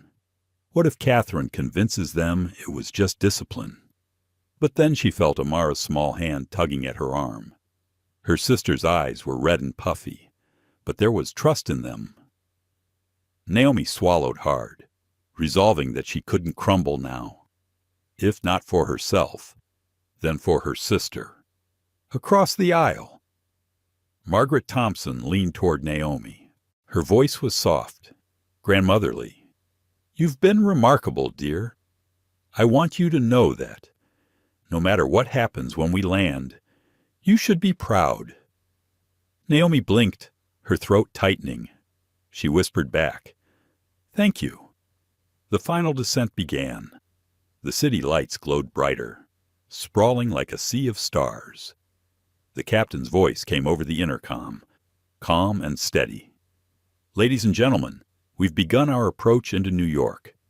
Please ensure your seatbelts are fastened. Seats are upright and tray tables secured. We expect to be on the ground shortly." The words sounded ordinary, but everyone in first class knew this landing was anything but routine. Catherine braced herself in the galley, clinging to the thought that maybe, just maybe, she could still frame this as a misunderstanding. Yet her hands trembled. She noticed Jason staring at her from across the galley, his face pale but resolute. She snapped at him in a low voice. "Don't you dare undermine me in front of them!" Jason held her gaze, surprising himself with the steadiness of his tone. "I don't have to undermine you. You already did that yourself." Her stomach lurched harder than the descent. The wheels touched down with a jolt. Gasps and sighs filled the cabin as passengers braced against the landing. Naomi closed her eyes, whispering a silent prayer of thanks. Amara clutched her stuffed bear tighter, whispering, "We're safe now." "Right." Naomi kissed the top of her sister's head. "Yes, we're safe now." But in her heart, she wasn't entirely sure. As the plane taxied toward Gate 17, passengers sat upright, their eyes darting between Catherine and the front of the plane. Phones were clutched tightly. Evelyn whispered to Robert Fields, "It's almost here." Robert nodded. "Justice doesn't always come quickly, but tonight it will. In the terminal." Marcus Reed watched the monitor as the plane aligned with the gate. His fists clenched at his sides, but his face remained calm. His daughters were only minutes away, and the woman who had humiliated them was about to face the consequences. The jet bridge rolled forward with a mechanical groan, connecting metal to metal. Inside the cabin, the seatbelt sign pinged off, but passengers stayed still, sensing something monumental was about to unfold. Catherine cleared her throat, attempting one last performance. "Ladies and gentlemen, "Thank you for your cooperation this evening," she said, her voice strained but feigning control. "We appreciate your understanding as we resolve some minor matters." The door opened. Maria Sanchez stepped inside, flanked by 2 security officers. Her presence radiated authority without a word. She walked directly to row 2, where Naomi and Amara sat holding hands. She crouched to their eye level, her voice gentle and warm. "Hello, sweethearts. My name is Maria. I'm here to make sure you're okay. You did absolutely nothing wrong. You were perfect passengers. And I'm so sorry for everything you've been through tonight." Naomi's eyes widened. She glanced at Amara, who clutched her bear tighter, then looked back at Maria. "Are we in trouble?" Maria's expression softened, her heart aching at the question. "Oh no, not at all. You are not in trouble. You are safe, and you are very, very brave." The cabin watched in silence, many with tears glistening in their eyes. Evelyn's phone recorded the moment, capturing the stark contrast between Catherine's coldness and Maria's compassion. Catherine stepped forward, her voice sharp. "Excuse me, Supervisor. I need to clarify Maria." Rose slowly, turning to face her. Her eyes were icy, her tone calm but cutting. "Ms. Doyle, we will discuss your actions in due time, but first, we address the children you harmed. Stand aside." The words hit Catherine harder than she expected. She froze, her authority evaporating in the face of Maria's command. Passengers exchanged glances, some nodding, others whispering under their breath. They knew they were about to witness something unforgettable. And for Naomi and Amara, the moment they had prayed for since the ordeal began was finally here. Someone with authority, someone with power, was standing on their side. Justice had just boarded Flight 227. The door of Flight 227 remained open, the scent of jet fuel mingling with the sterile chill of the terminal air seeping in. Passengers sat frozen, not in fear, but in anticipation. Everyone knew that the long arc of the flight's tension had arrived at its breaking point. Maria Sanchez stood firmly in the aisle, her posture radiating calm authority. The 2 security officers flanked her, their presence unmistakable but unobtrusive. They weren't here for passengers. Their eyes were locked on Catherine Doyle. Naomi held Amara close, whispering softly into her ear. "It's okay now. We're not alone anymore." Amara blinked up at Maria, her tiny voice asking, "Are you really here to help us?"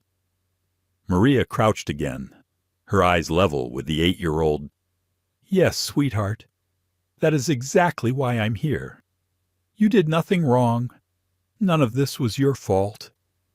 The reassurance sent a wave of emotion through the cabin. Margaret Thompson wiped her eyes.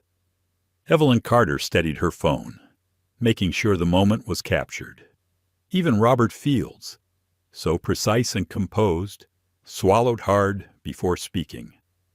"Supervisor Sanchez," he said clearly, "I am an attorney and a passenger on this flight. I have documented the systematic discrimination carried out by Ms. Doyle against these 2 children. I am prepared to submit my testimony." Catherine's head snapped toward him, her voice sharp with panic. "This is a gross misrepresentation. They were disruptive. They were crying. They were demanding things."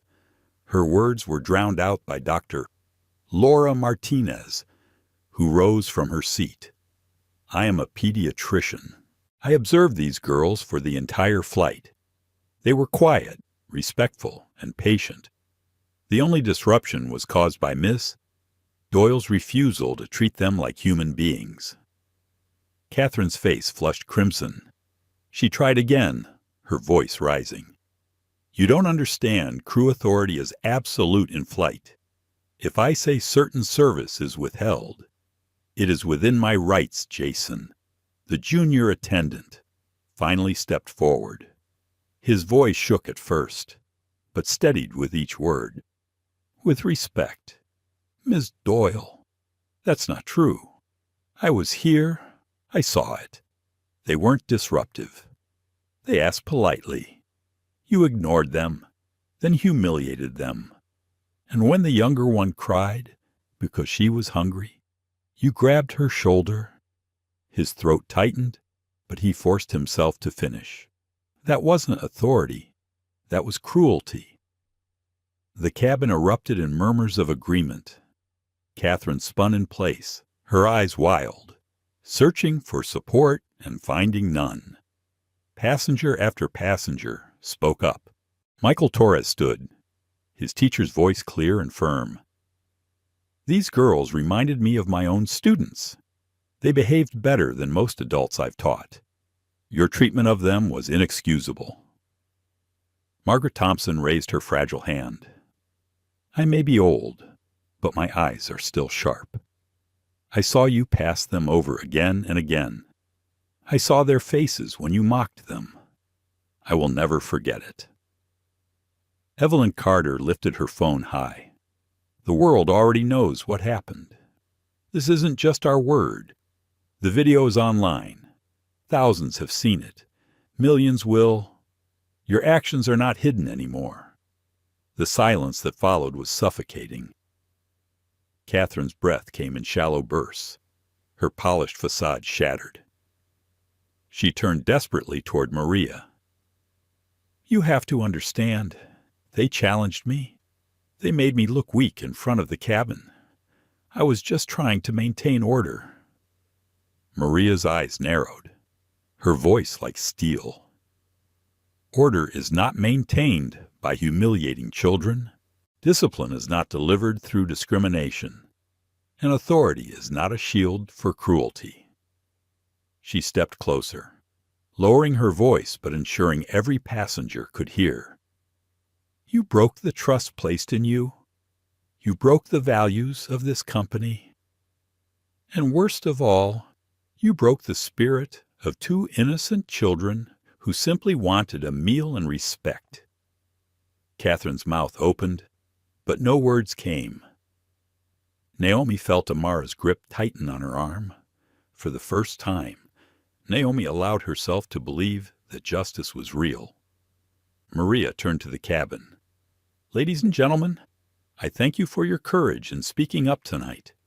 Your testimonies matter. Your voices matter. And they will ensure that what happened here will not be swept aside.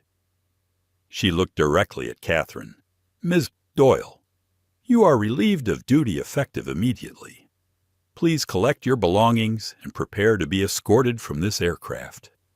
The gasp that followed was collective. Some passengers applauded softly.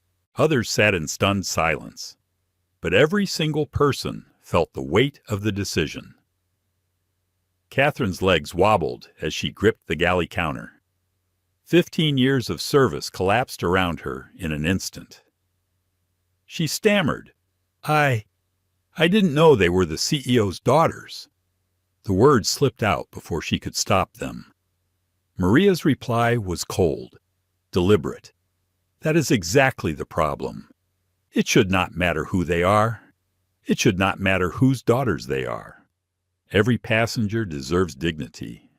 Every child deserves kindness. And tonight, you gave them neither.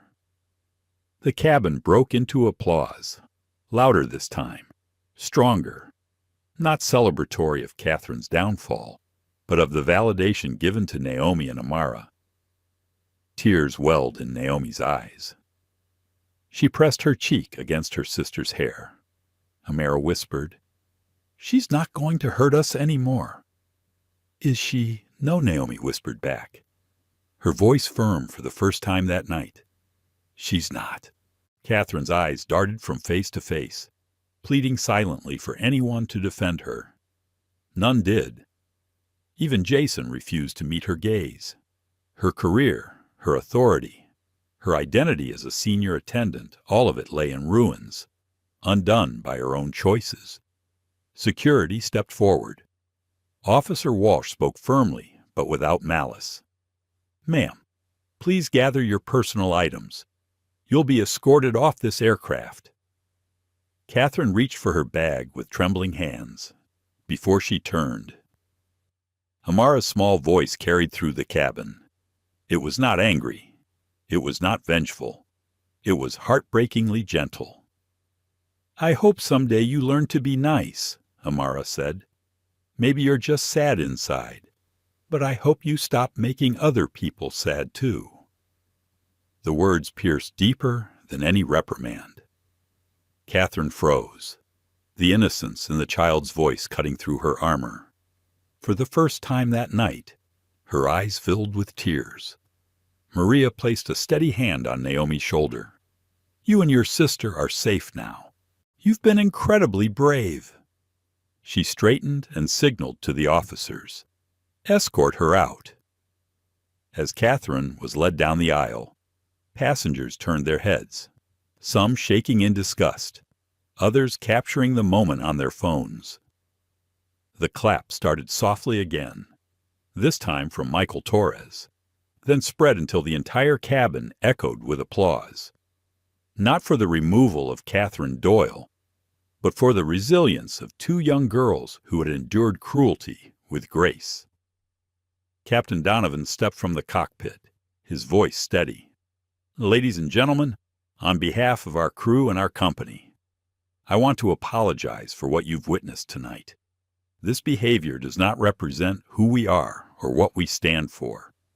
And to our young passengers in 2A and 2B, Naomi and Amara, you have shown more dignity and composure than anyone could have asked. Your family must be incredibly proud." Naomi felt her cheeks flush, but in her heart, she knew those words belonged to her father. As Catherine disappeared through the aircraft door, Maria turned back to the passengers. "We will speak more after disembarkation. For now, please know this what happened tonight will not be forgotten. Not by me, not by the company, and certainly not by the man who leads it." Naomi's chest tightened with emotion. She realized then that her father's promise was true. Justice had not only come, it had arrived in front of everyone, undeniable and absolute. The cabin exhaled as one, relief, vindication, and a shared understanding that they had witnessed something historic. For Naomi and Amara, the night had begun with humiliation, but it was ending with a lesson the world would carry forward. Respect was not optional.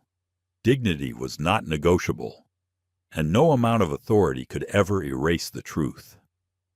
The wheels of Flight 227 had barely kissed the jet bridge when a hush fell across the cabin.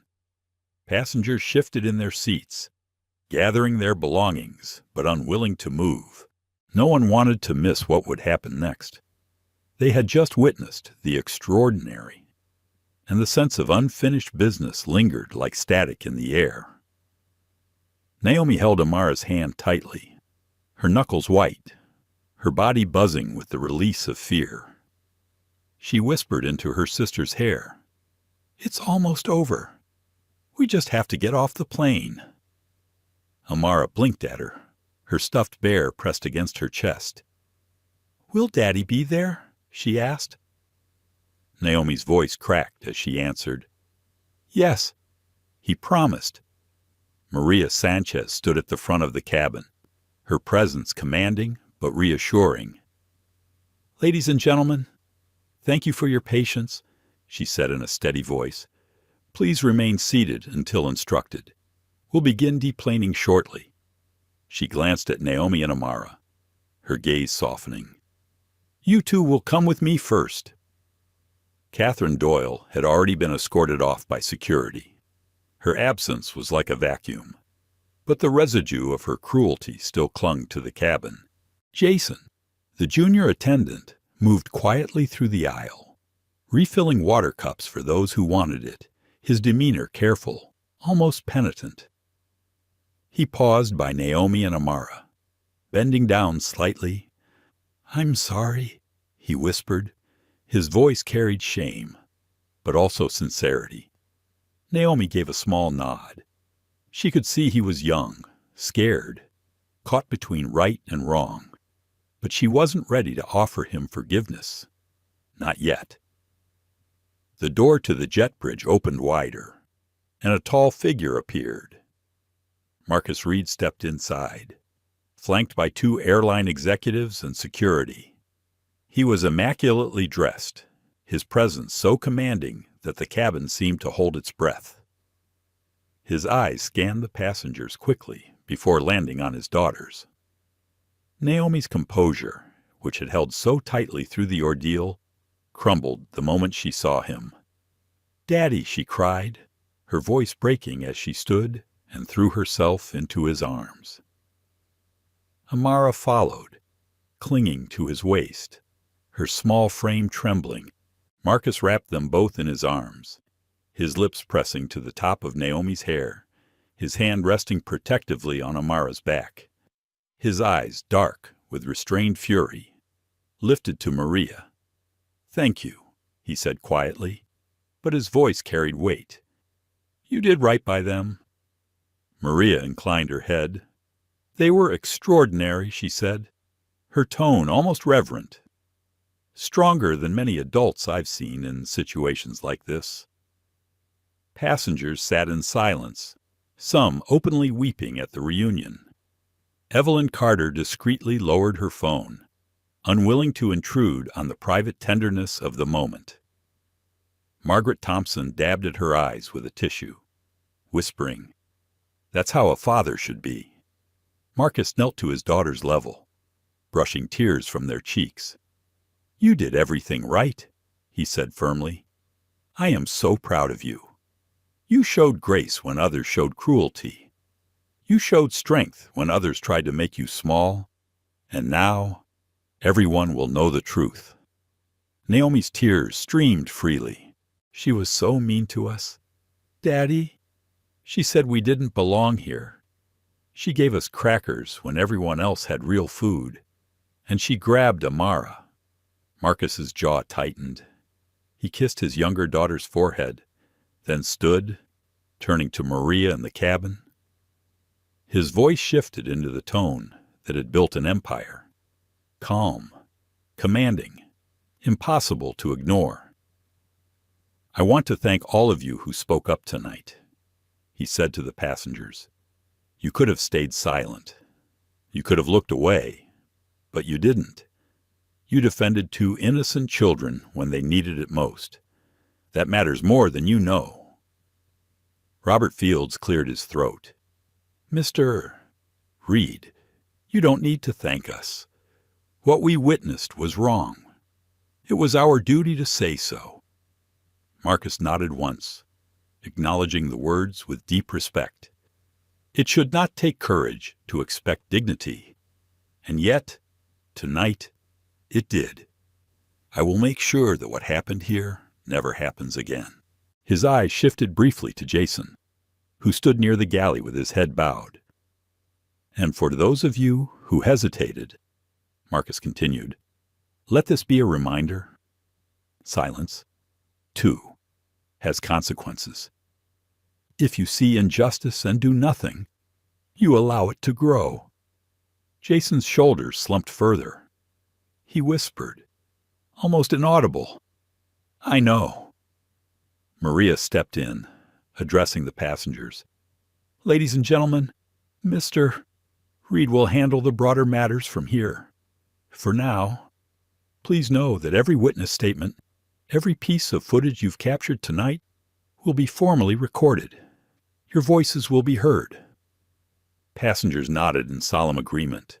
Some had already uploaded videos. Others promised to submit written accounts. The cabin, once fractured by discrimination, had become unified in solidarity. Marcus guided Naomi and Amara toward the exit, but Naomi paused. She turned back, her eyes scanning the passengers. "Thank you," she said, her young voice trembling but resolute. "Thank you for believing us." The cabin erupted in applause, not the polite kind, but a thunderous, cathartic release. Naomi's cheeks flushed. But this time it wasn't from shame. It was from pride. The jet bridge stretched ahead, lined with uniformed staff and executives. As the trio walked down, whispers followed them. Marcus kept his daughters close, his stride purposeful. Amara looked up at him, still clutching her bear. "Are we really safe now?" she asked again. Marcus's voice softened, but the steel beneath remained. "Yes, sweetheart, you are safe, and soon. Every child on every one of my flights will be safe too." Behind them, Maria watched with a heavy heart. She thought of her own children, of the time she had trusted strangers to treat them kindly.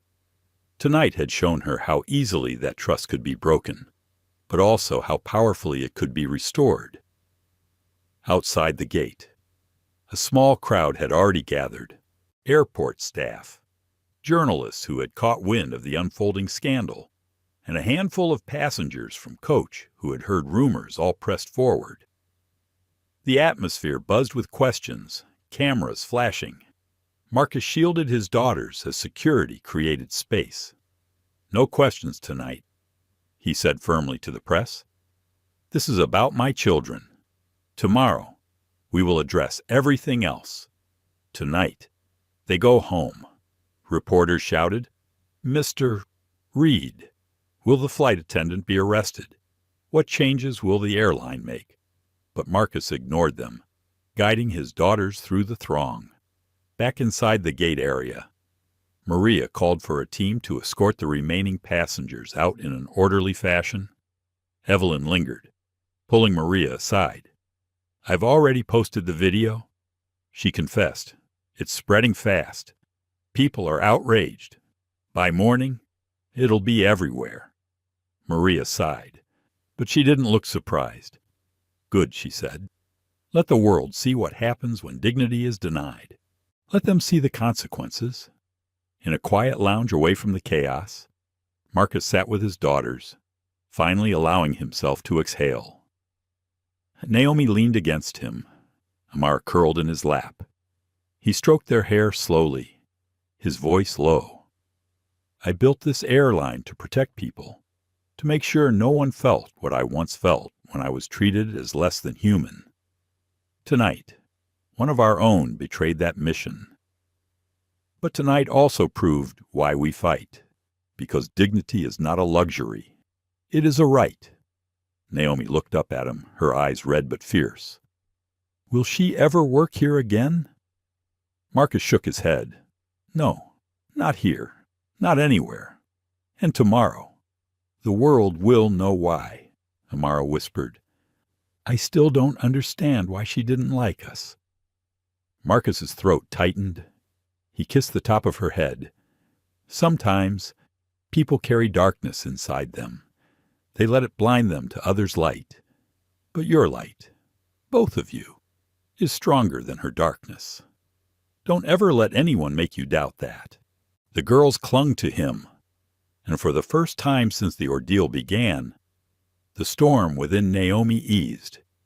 Justice had not fully unfolded yet, but she could feel it beginning. And she knew they were no longer just victims of cruelty. They were the spark of change. By dawn the next morning, Flight 227 was no longer just a flight number. It had become a headline. Clips from Evelyn Carter's phone rippled across platforms with a velocity that stunned even veteran journalists. Hashtags blazed: "More justice for Naomi and Amara," "Airline accountability," "Dignity in the skies." The sight of two little girls clutching cracker packs while adults dined on salmon and tenderloin hit the world like a punch to the chest. And the moment Amara's small voice asked Catherine Doyle if she had children of her own became the most replayed clip of the day. Inside his penthouse suite overlooking the city, Marcus Reed stood at the window with his phone pressed to his ear. His daughters were still asleep in the next room, exhaustion finally overpowering the anxiety of the night. Marcus's tone was calm, but absolute. "We will not wait for this storm to pass. We will set the terms of this storm.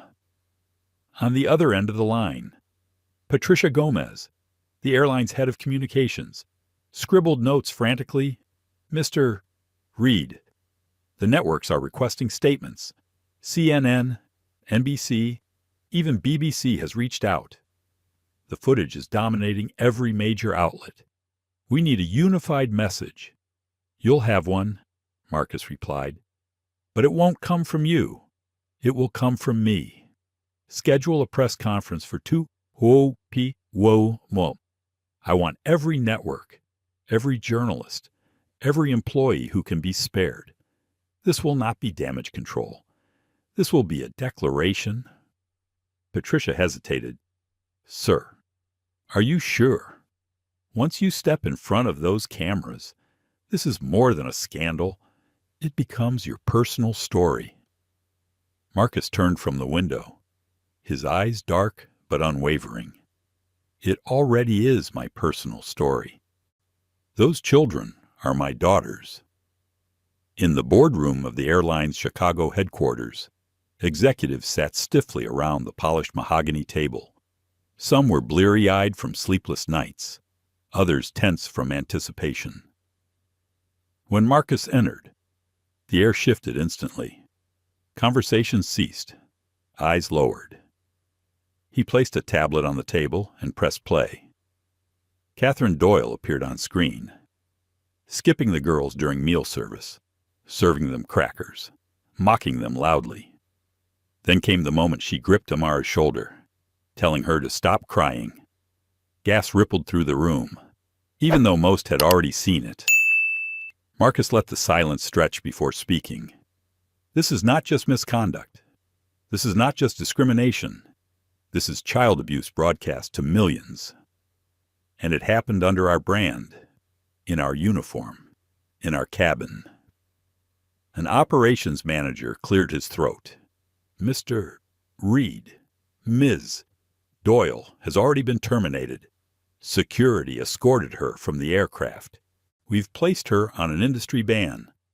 Perhaps with a strong apology, and Marcus's gaze sliced through the man's words. A strong apology. Is that what you would tell my daughters? That an apology erases humiliation? That an apology feeds a hungry child? No. We are beyond apologies. The room went still. Marcus leaned forward. We are rewriting policy. Effective immediately. There will be zero tolerance for discriminatory behavior. Any verified incident, any documented evidence, will result in termination. No exceptions, no appeals.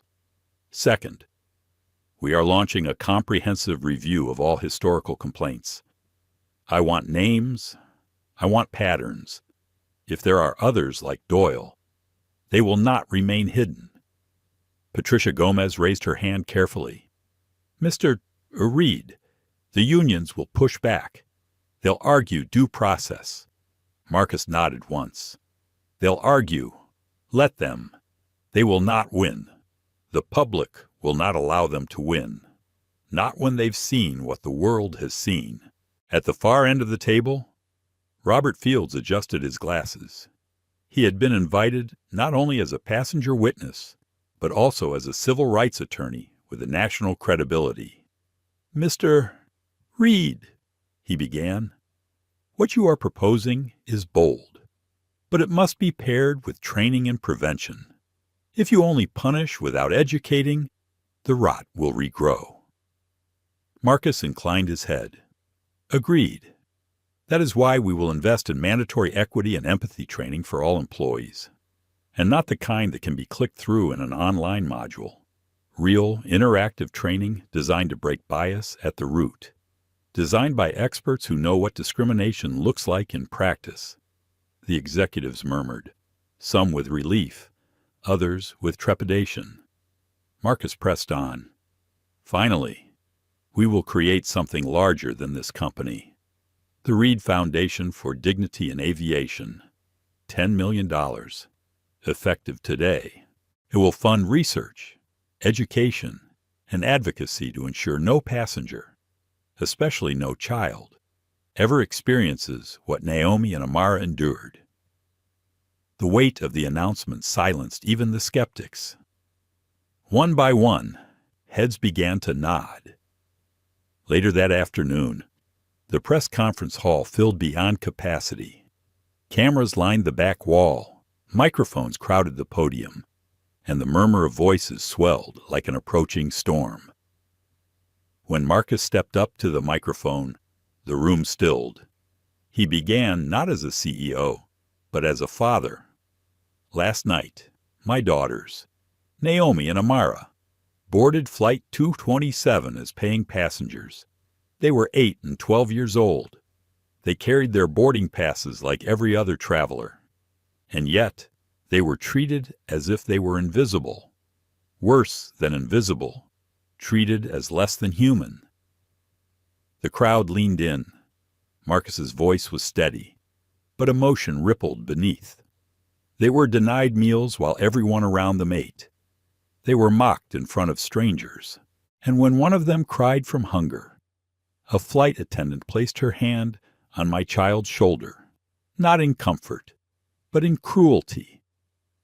Gasps moved through the hall. Marcus let the silence hang before continuing. My daughters did nothing wrong. They were polite. They were patient. They were children. The failure was not theirs. It was ours. Mine, as the man who leads this company. Ours, as an industry that has too often excused bias under the veil of authority. That ends today. He outlined the new policies, the zero-tolerance standard, the historic review, the training overhaul, and the foundation. Cameras flashed, pens scribbled, reporters whispered urgently into microphones. But Marcus's words pierced louder than the noise. This is not about my daughters alone. This is about every passenger who has ever been told they don't belong. Every child who has ever been made to feel small.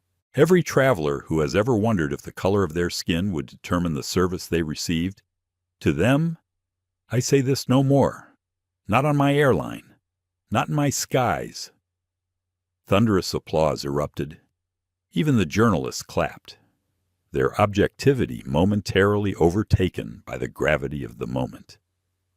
Back at home, Naomi and Amara watched the broadcast curled up on the couch with their grandmother. Naomi whispered, "That's Daddy." Amara leaned closer, her eyes wide. "He's fighting for us." Their grandmother smiled through tears. "He's fighting for everyone." When the press conference ended, Marcus stepped away from the podium, the weight of the moment settling on his shoulders. He knew the fight ahead would be fierce unions, lawsuits, political scrutiny, but he also knew he had shifted the ground. What happened on Flight 227 would not fade into obscurity. It would become a case study, a turning point. That evening, as the sun dipped low, Marcus returned home. His daughters ran to him again, their arms tight around his waist. Naomi looked up at him, her eyes still searching. "Daddy, will people really change?" Marcus bent down, holding both their faces in his hands. "People don't change overnight, but they do change when someone refuses to let them stay the same. And that's what we're doing. We're refusing to let the world stay the same." Amara smiled faintly, her innocence flickering back. "Then maybe the skies will be nicer now." Marcus pulled them close. "Yes, sweetheart, the skies will be nicer. Because of you." The storm outside the airline had begun to quiet, but the storm within Naomi and Amara lingered. Even after the press conferences, even after Catherine Doyle's name was scrubbed from company rosters and her uniform revoked, the sisters still carried the weight of what had happened at 30,000 feet. Trauma is never erased with headlines. It settles quietly, demanding patience and healing. At home, Marcus Reed moved deliberately between his dual roles. He was the CEO who had stared down a scandal and transformed it into reform. But he was also a father who tucked his daughters into bed, checked on their breathing in the night, and whispered reminders that they belonged everywhere. One evening, a week after Flight 227, Naomi sat at the kitchen table with her homework untouched. Her pencil tapped nervously against the paper. "Daddy," she said suddenly, "what if it happens again? Not to us, but to someone else. What if another kid is sitting in first class and someone decides they don't belong?" Marcus set down his coffee mug, his eyes softening. He sat across from her. "That's why we changed the rules," he explained.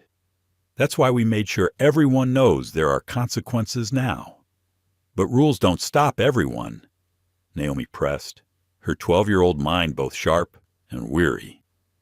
What if people still think the way she thought? Marcus reached across the table, taking her hand. "Then we keep fighting. Change isn't one decision, Naomi. It's 1,000 decisions, made again and again, until the people who think that way realize they can't win." Amara padded into the kitchen in her socks, clutching her bear. "But we won, right?" she asked sleepily. Marcus smiled and lifted her onto his lap. "Yes, sweetheart. You won by being brave. You won by not letting her words change who you are." Across the country, the story of Flight 227 continued to ripple. Universities taught it in ethics classes. Civil rights organizations cited it in reports on systemic bias. Other airlines scrambled to announce their own reforms, eager to avoid becoming the next headline. The phrase "crackerbox flight" became shorthand for blatant inequality in the skies. Inside Meridian Airlines, Maria Sanchez oversaw the rollout of new training programs. Employees sat in small groups, watching clips of the incident, discussing bias not as an abstract concept, but as something their own uniforms had been used to enforce. Jason, the young attendant, volunteered to speak first. His voice trembled as he admitted, "I froze. I thought if I kept my head down, it would pass. But silence was part of the harm. I won't make that mistake again." Maria nodded, her voice steady. "That is the lesson. Silence is a choice. And from this day forward, choosing silence will not protect you. It will implicate you." Passengers from Flight 227 also stayed in touch. Evelyn Carter, who had filmed the first viral clip, became an advocate for passenger rights, her post drawing thousands into a community dedicated to exposing in-flight discrimination. Dr. Martinez wrote an op-ed for a major newspaper titled "Children Deserve Better at 30,000 Feet," reminding readers that dignity was not optional. Robert Fields worked alongside Marcus to draft a policy framework that regulators in Washington soon began to study. But perhaps the most powerful voices remained those of Naomi and Amara. They were invited to speak at a youth leadership summit months later, standing side by side on stage. Naomi spoke first. Her voice was clear, no longer trembling. "We didn't ask to become a story. We just wanted dinner, like everyone else. But sometimes the world makes you into a story, and you have to decide what kind of story you want it to be."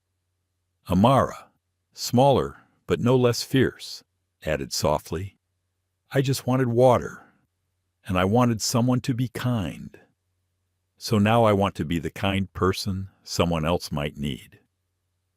The audience rose to its feet, the ovation thunderous.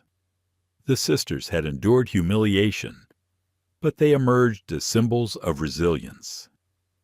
Back in their quiet home, Marcus watched the clip of their speech on his laptop, his heart swelling. He had fought battles in boardrooms, but this was the legacy he cherished most. His daughters had taken pain and turned it into purpose. Later that night, Naomi stood by the window, looking out at the city lights.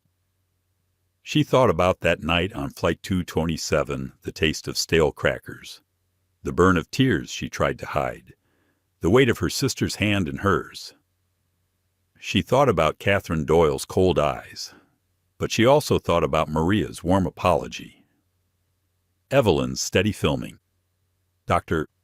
Martinez's unwavering defense. "Daddy," she said as Marcus joined her by the window, "do you think Mrs. Doyle is sorry?" Marcus exhaled slowly. "I don't know, but I hope she is, because forgiveness is for those who understand what they've done." Naomi nodded. "I don't hate her. I just hope she learns." Marcus wrapped an arm around her shoulders. "That's strength, Naomi, not letting hate take root. That's how we heal, and that's how we keep changing things." In that quiet moment, father and daughter looked out at the night sky together. The planes blinked like stars against the dark, carrying strangers with stories of their own. The world had not been fixed overnight. Injustice still lurked, and bias still flew under different uniforms.